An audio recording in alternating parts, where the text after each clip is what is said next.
many people here are from the eastern part of the United States? Curious. Okay. How many people from the western part? The southern part? The Midwest? Outside the United States? Okay. How many people here had a good time and think they learned something? Okay.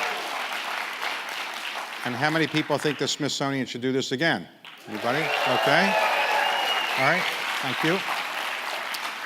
What we're going to do now is have a very brief interview with the two co-chairs, and I'll make some concluding remarks, and then we're done. So I just want to ask one more question here. How many people here think that we've made progress in convincing people around the world that there is a climate change problem over the last couple of years? How many people think we've made progress? Okay. How many people think that there is still too much progress to be made and we really haven't made much progress? Okay. Okay. And how many people are resolved to do more to help on this issue when they go home? How many? Okay. So why don't we bring the co-chairs out, or Nancy and Steve? Come on. All right. Nancy, Steve.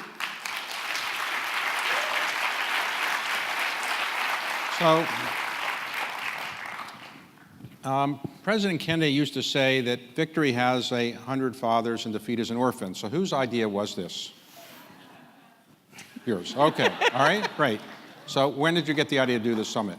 Well, I got the idea to do this summit from working for a decade on getting rid of doom and gloom and focusing on solutions. And when the Smithsonian came together to create the Conservation Commons, we joined Ocean Optimism with the Conservation Commons, and we wound up with Earth Optimism.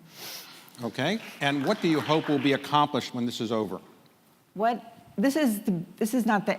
I sort of sometimes think of this as Woodstock for conservation, kind of really changing the conservation conversation. But unlike Woodstock, this is the beginning, and not the end of something to stop. So you will hear from us, but we really want to hear from you.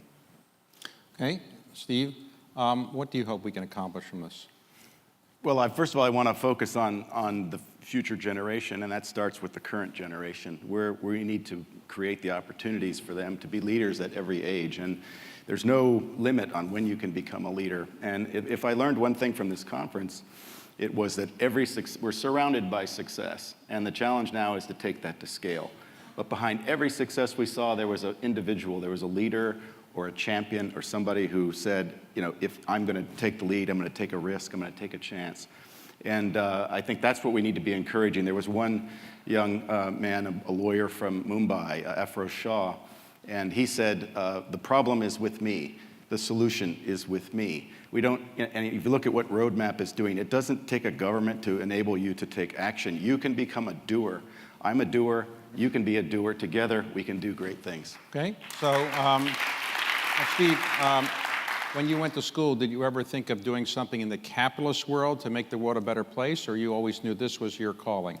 No, I always loved animals. I was raised around nature, and I wanted something else I got out of this conference was that there's this dichotomy between, or maybe it's a tension between the idea that we humans are dominating the planet. We need to learn to live sustainably with wildlife and biodiversity. But the other thing is there's an intrinsic value in nature. There is nature, every biological organism on Earth has its own intrinsic value. And the reason why we care and the reason why we're optimistic and the reason why we're fighting for nature is because we had that experience. We believe in the intrinsic value of nature. Now, you are one of the world's leading experts on one of my favorite animals, the pandas.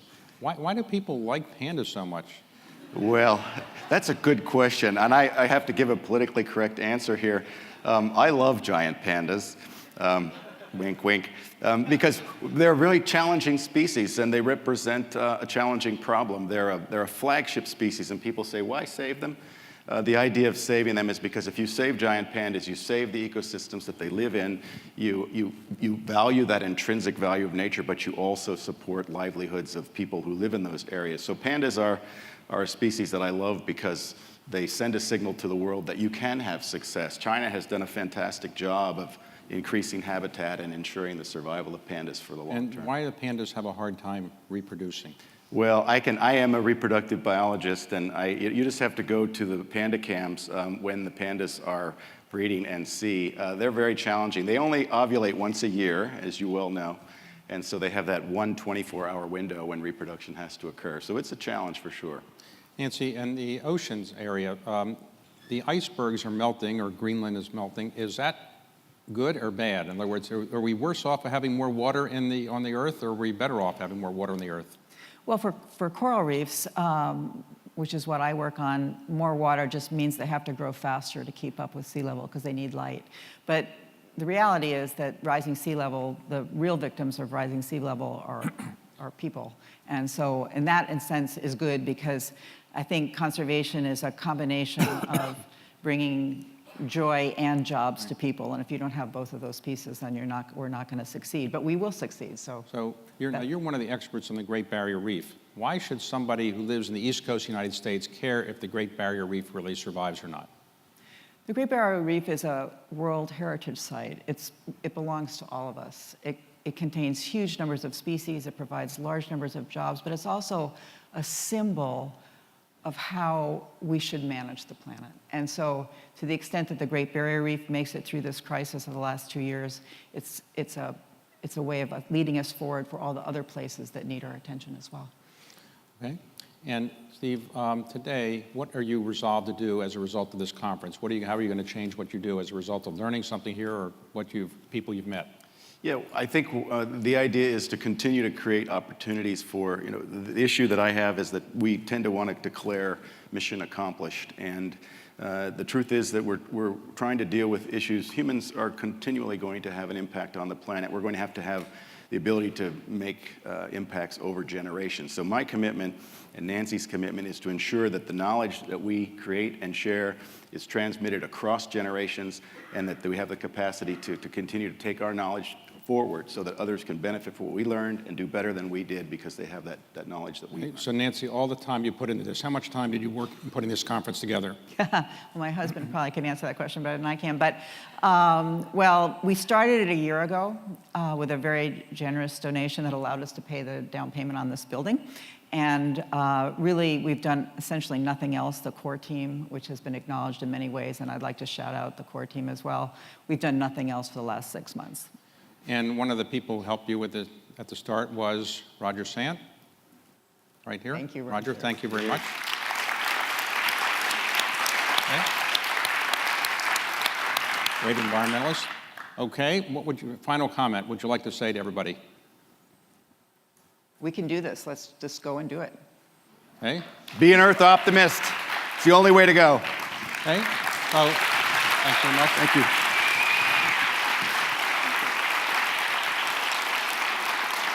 So let me just conclude with one or two comments. Please bear with me. I know David Scorton was here earlier, and for those who don't really know much about the Smithsonian is an organization that's very large. David is the secretary, and he's the day-to-day person in charge of the Smithsonian. There's a board of regents.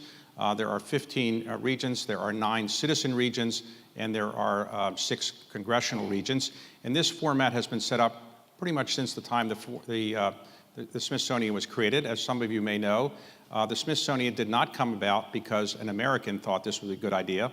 It was a man named James Smithson who died with no heirs, and eventually his money was left to the creation of an institution in the United States for the increase and diffusion of knowledge, though he never actually said what that meant. He left $500,000 to the United States for this institution. The United States was suspicious of the British because they had burned down this capital not too long earlier, and so people wonder whether it was a British trick or something. But ultimately, the Congress, in its infinite wisdom, decided to take the money after much debate. They went over, they picked up the money, and they brought it back, and it was in basically gold coins. They brought back in bags. And they took that money and said, well, we don't know exactly what we're going to create this institution to be, and we don't know exactly what the Smithsonian, which Mr. James Smithson wanted it to be named, was to do, so we'll figure it out, but what are we going to do with the money in the interim? So they put it in Arkansas state bonds, which promptly went bankrupt. So the money was lost, and the Smithsonian would never have existed. But it turns out that the Congress, after much debate, and led by a former president of the United States who was then in the Congress, John Quincy Adams, decided that they would replenish the money. And ultimately, the Smithsonian was created and it created, the first building was in the mall, now known as the Castle. It opened in 1855. And that building really was the only building on the mall for a long time, and it was a building that was the highest building in Washington. The peak of it, you've seen the Castle building. Abraham Lincoln went there during during the Civil War to actually look at the Confederate troops, because it was the only spot that high that you could actually see what was going on. So that building is now proliferated in terms of the Smithsonian. We have many other museums, 19 total museums, research centers, and so forth. But one of the things we want to do is be a convening conference organizer for many, many important topics around the world and around this country. And here's what I mean. We do great research in our research centers. We have extraordinary museums, and the most recent of which many of you probably have seen, or I hope you will get a chance to see, the new African American History and Culture Museum. But we also have enormous numbers of scientists, as you've just met two of them, enormous numbers of people doing great research, and people who also help bring people together. And so we want to use the credibility and the access and the capabilities of the Smithsonian to be a convener. And this is a summit which is put together as one of the examples of that. And we hope many of you will take advantage of the Smithsonian's resources and come back to us and let us know more about what we can do to make this better. Let me leave you with a final comment about a hero of mine. When I was in the 6th grade, I heard a man give a speech only a few blocks from here, John F. Kennedy Jr., or John F. Kennedy. And John F. Kennedy gave a speech January the 20th, 1961. Some of you look like you might be old enough to remember that. Some of you don't know who John Kennedy was, probably. He was our 35th president. And he gave a speech on Inauguration Day of that year in which it was a speech that was poetry in prose form. It was only 14 minutes, but it was the greatest inaugural address of the 20th century, maybe the greatest inaugural address of any president, because he inspired Americans to do something that you are the recipients of. He said, "Ask not what your country can do for you, but what you can do for your country." Now, what was so novel about that idea?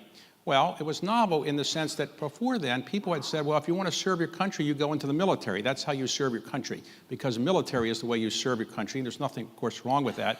But he was trying to inspire people to do things in the private sector to help people throughout the country. And what he was saying is, take advantage of your capabilities, take advantage of your abilities, take advantage of the resources that are available, and try to do something to help the country.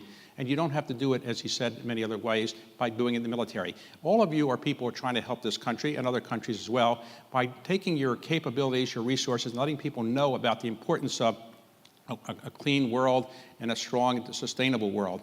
And really, I think President Kennedy was, to some extent, a person who was a progenitor of a lot of what we're doing, because he was the person who inspired my generation to go into public service and to stay involved in the public, even if you're not in government. He also unwittingly did something else that helped this environmental movement. Before he came along, there really wasn't an environmental movement, and he wasn't the person who used that phrase, and he was not particularly well known as an environmentalist. That phrase didn't really exist then. Rachel Carson's book didn't come out until 1962. But what he did was one thing that really led to this unwittingly.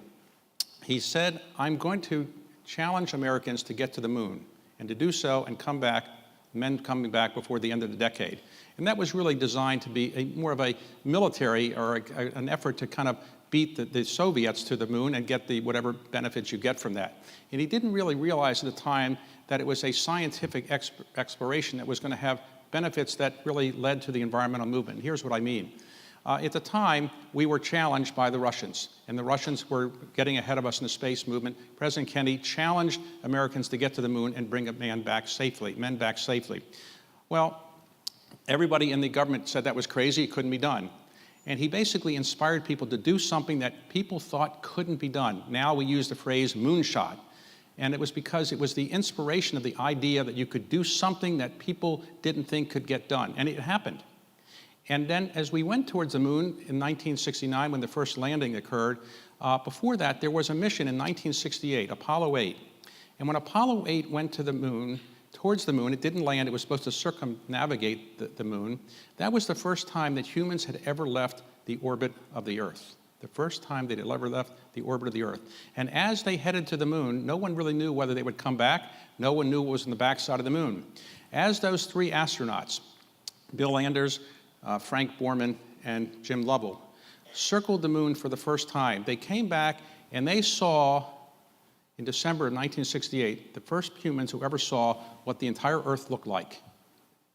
And they saw that it was just a mass of blue. They saw a blue dot. And as they said, they could put their thumb up and block out the entire Earth. And the pictures of that came back to Earth and inspired people to see how beautiful the Earth was and how wonderful it was, but also how small it was and how fragile it was. And people realized from that moment on that this Earth is ours to lose if we choose to lose it, but it's ours to have if we choose to have it. And so I think that movement really began with seeing that picture of the Earth, and obviously then Earth Day came about in 1970, not too long thereafter. And so all of us, I think, are beneficiaries of what President Kennedy did. And what he said at the end of his inaugural address is not as well known, but what he said is this: with a good conscience, our only sure reward, with history, the final judge of our deeds, let us go forth to lead the land we love, asking his blessing and his help, but knowing that here on earth, God's work must truly be our own. It is my view that what you're all doing and what everybody's doing to make the earth a beautiful place that can survive for generations and millennium and thousands of years, it's God's work on earth. So I want to thank all of you for doing God's work on earth. I want to thank you for participating here. I want to thank you for helping the Smithsonian convene this conference and summit. And I want to thank you for going back and spreading the word that we have the capabilities of solving this problem if we all pull together. Thank you very much.